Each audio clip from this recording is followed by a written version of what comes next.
questions, and reminder, no live streaming. Well, the biggest thing is had a lot of a pretty physical practice. Being Tuesday, it's our day to get after it more than others, and we had a lot of cuts out there today. Had a lot of guys on the ground, and thought that our scout team did a tremendous job trying to give us a picture. Certainly not exactly the same speed that Tech's going to give us, but we got a couple kids that have been on that scout team for 3 years now. Van Tiff, Erdman, Prather. I mean, those guys are unbelievable at how fast they go out there and really try to mow people down. So appreciate their effort and what they do to give us a good picture. We didn't exactly real well today, but we'll coach off the tape and try to get better at it. And offensively, I thought we had good tempo to practice and got some special teams in as well. Question? Is it true, Coach, that when you talk about the cut block, you have to deal with that can cause more injuries? That just something that's just out there, a rumor? You know, I don't know. Ron Corson's our sports medicine guy, and they do all the studies on it, and they do it on what special teams happen on, you know, where they were saying that kickoff return had a high injury, high rate of concussions. But I don't know any evidence of that. You know, I mean, you'd have to ask an expert before I know whether or not more people get injured when they go against triple option. I certainly don't think so. I watch other teams play it, and they seem to play hard against it and do well, and not more injuries. Can you give us, I mean, I'm guessing you played some option teams, you know, during your career. Can you give us a first person on what are the challenges as a player and how did you approach it? Yeah, challenges are just eye control. I mean, football, to be honest with you, has changed so much in the last 20 years where everything is RPO driven, zone blocking driven, finesse, 7-on-7s, and that's nothing what this is about. This is about physicality, toughness, get down in the dirt, backyard football. I mean, I went and watched my son play in a 6-year-old tackle football championship, and I saw the 6-year-old, 7-year-old, 8-year-old teams playing, and that's what they were playing. 11 people in a box, all of them hitting each other, tackling the man with the ball, and it looked like a scrum sometimes. And that's what a lot of people don't do. They spread you out. And Tech does a tremendous job making you defend all 53 yards, and they do a tremendous job playing physical. Some guys don't like to be physical. If you don't like physical, you won't like this game. After that first time you played Tech, what'd you do?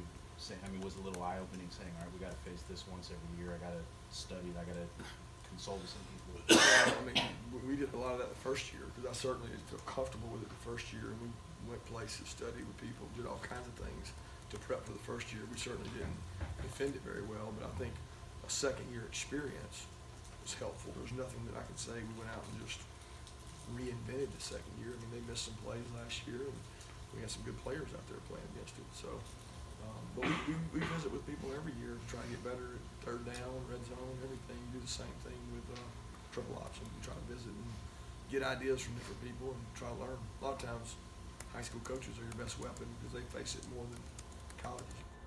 Everybody makes a big deal about the dive and the pitch man and all that stuff, but that first year you're talking about, you guys probably defended the run better than you did the pass. You had a lot of explosive plays in the pass game. How much stress does this offense put on those back four guys? Oh, tremendous. I mean, they ran it good too. They ran for a lot of yards and ran through us, so they did both. But that's when you're in trouble, when you start giving up the runs, because it makes you more susceptible to the pass and the play action. I mean, obviously the play action is the scariest thing they got, but it also can be long foul balls and put them behind the sticks as well. Two questions. Yours is a very young defense that's really been maturing as the year has gone on, and then now you have something that's like all their concepts are out the window. Does that make it disadvantageous just having a youthful defense, seeing this for the first time? Yeah, I mean, there's nothing that carries over, if that's what you're saying. I mean, there's no part of our defense. You talk about the growth of our defense, that's not, it's not relative to playing Georgia Tech, because other than confidence of playing in a game, there's really nothing that carries over. We got a good group of kids. A lot of our kids that are repping were 2s or 1s last year, but a lot of our 2s were not even here. So it's new learning for a lot of them, but they're adapting. We're not doing a million things. Following to that, we sound a little doomsayer here when we talk about defending out there. What are some characteristics of this defense that make you think that they can be successful in this Well, toughness. I mean, physicality, heart. A lot of playing tech is an attitude. It's a I want to hit, not be hit. I want to attack, not be attacked. And that's the approach that we're taking with it. I mean, you got to do a great job selling it to your players, and I think the teams that defend it well are the ones that really enjoy playing against it. Can you update us on the injury status of some of the guys? Who? Well, I guess Monty and Cade. Yeah, Monty did not practice today. He's still rehabbing. Cade is able to go. He's not been in contact. He's been out there practicing with shoulder pads and moving around, running, but he's not been in contact yet. And I don't know that we're gonna be able to clear him before the game. And what about? I know you've had Ben on the punch shield, but are you comfortable with him playing on the line yet? Yeah, we haven't played on the line. He's Auburn, remember? Right. He played against Auburn. So you said he sprained an ankle. Yeah, he sprained his ankle a little bit, but he's just overcoming 2 obstacles, so it's tough. Who gets to play the scout team quarterback in preparation for this game, and how is he doing? We've got a couple guys out there. Mason's done it for us. We've had Trey Bishop's done it for us. McCarty's jumped out there some. Rambo. I was about to ask you about that, how much of Carr, because he did that basically the same offense in high school. He did. He does a good job with it, but I mean, he's not out there like pads or anything like Sure, that. sure. But he's done a good job helping us and coaching the kids on it. This is a week where y'all make the quarterback live in those drills and kind of thud those guys up too. Yeah, we do periods live and just go out there and play tackle the man with the ball. I don't know any other way to do it, to be honest with you. No halfway on it. And our kids like it. They embrace it. They get a little dirty and roll around the ground, and our coaches do a good job selling it. Following up on you talked a little bit about schedule for us tonight. I wanted to ask you about playing a rivalry game the week before an SEC champion. I know there's tradition, but this tradition existed before there was an SEC championship game. You did it at Alabama and here. How detrimental is it to have that type of rivalry game the week before the SEC championship? And do you have any influence on scheduling? Is this a game that would be better at the start of the year? I mean, a detriment. I don't know if it's a detriment. It's the schedule. I mean, I look at it as you're going to play a good team every week. What do you think the last game of the year should be? I think the schedule's set up the right way. I mean, yeah, I'd love to play Georgia Tech the first game of the year. That'd be great. But what if you're not in the SEC championship? I mean, you'd like to have a big game to end on to set you up to a bowl game. I mean, I don't think that's that big a deal. I think everybody in the country has a rivalry game to end their season, and then if you're fortunate enough to make your championship of your conference, best wishes to you. You know, you got to go play somebody, and I don't think it's that big a deal. Kirby, you guys had a lot of NFL draft picks that were helped you guys last year to get far in the postseason, all that. These seniors, what did they do to help elevate this program, and what was the buy-in when you came here? Buy-in's been great. I mean, I'll be honest, I don't know the numbers on that class. There was the freshman class when we arrived, but I would argue there's not a lot of them left because it was a really large class. As I remember, they may have signed 30 maybe that year or something. It was a large number. And since we've arrived, whether by transfer, by grades, by dismissal, it seems like that class has really shrunk. But I don't know the official numbers, but the ones that have stayed, the ones that have pushed through, the ones that have bought in, have really helped our program and have a chance to be one of the top 4 senior classes to ever play here, which is pretty incredible when you have a 8-win season in there. Does the message for your program, and I know that you try to keep it consistent every week, but I also understand that everybody's human. There's probably some little bit variations here and there. Is it kind of, at this point in the year, is there an evolution that comes with it that maybe you're stressing one thing, maybe more so, just to kind of make sure that this base is covered? I'm not sure. Just is it different than, you know, come November when you're right here down the home stretch than maybe it was a little bit back in September, October? The players are different. Some are more ready to play. Some are, you know, in different spots. The message really isn't different, but I mean, certainly we have players that are, I mean, I look at guys that played in every game that are freshmen. I look at them sophomores because they played in every game. You know, Georgia Tech's unique because it's a unique offense, but for our offensive freshmen, they're very experienced. They've played in some tough, heated battles, and this is a big rivalry game. I feel like all the SEC games are rivalry games, and we try not to make one game bigger than the other, because then that sets you up for letdowns. We're trying to be very consistent in our approach, consistent in our message. Y'all go against Georgia Tech less in recruiting than y'all do some of y'all's other rivals? Yeah, sure. I mean, I would say we go against them less. I mean, we go against Auburn, Florida, Tennessee, South Carolina a lot more than we go against Georgia Tech, for sure. He's gonna, remind me, do you guys do Thanksgiving together as a team? You let them go home? What's the?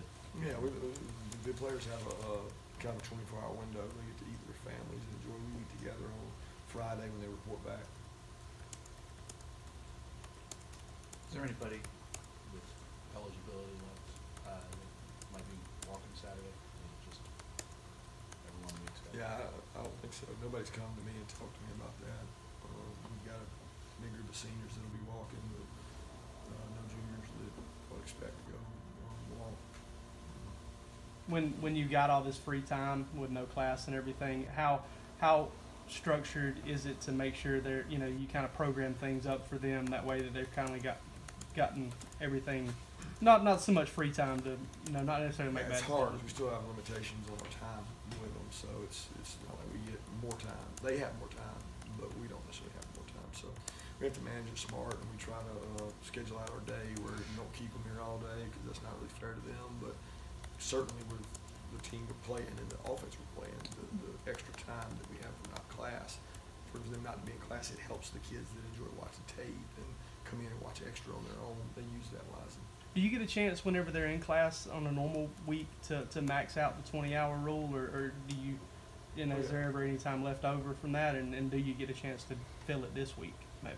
Oh no, you don't get carry hours over. Oh, no, I mean, I'm talking about like maybe whereas you get 18, you know, you may be only able to fill 18 hours in the regular season. Are you able to get to the complete 20 you in a get week like 20 this? each week, and we'll get 20 this week, but not over that. We just can't. You talked about the buy-in. You mentioned it a couple times now. When you're talking buy-in, are we talking about guys accepting or identifying roles? Because I know how competitive it is. On the one hand, at some point, some of these players probably have to realize they may not have the role they want, and they have to accept what they get. When does that happen? Was there a corner that you turned, and how big has that been for this team? I think it's an individual basis. I mean, certainly you could go through every senior, and there's a guy that had to accept his role for that year, but that doesn't mean his role is going to be that the next year. And I mean, Keon's a great example. He's helped our team. He's played on some third downs and dime, but I mean, he would tell you he wants to play more, but he's really been a good special teams player. He started on punt, starts on kickoff coverage, starts on punt return, and that's become his role. And he buys into that, and he gives us great effort. He was our special teams player of the week last week. So there's a great guy with a great example. And there's Led, who early on he didn't have as big a role when the other players were. He played, but he didn't have as big a role as he has now. And now he's one of our better leaders. I mean, everybody's where J.R. Reed was a scout team player for a year because he couldn't play. And now he's a veteran leader that's a redshirt junior that's doing a good job. So this senior class that sits across the front row, each one has their own individual story, and each one of them is bought into the program and given blood, sweat, and tears for whatever that role is. 2 more questions? Alabama Auburn should be being conducted when you get done with your game. Will you sit down and watch that game and relax and just watch it as a fan or whatever, or do you sit there with a clipboard, or what have you, and be breaking it down, or you would avoid looking at it whatsoever? I mean, if it's on TV, I'll watch it. We'll be recruiting. I mean, we'll have prospects here. Certainly while they're on campus, that's the number one most important thing. It's the only time you got them there. It's all recruiting. But if it's on while I'm sitting with a recruit, we'll watch it. But I'm going to have plenty of time to watch it on film Saturday night, Sunday night, as soon as we get the tape. So I get plenty of chances to watch it. Our focus has to be with Tech, and then after Tech, focus on recruiting. You speak about recruiting. If I'm not mistaken, you guys can start doing in-home visits next week. Is that right?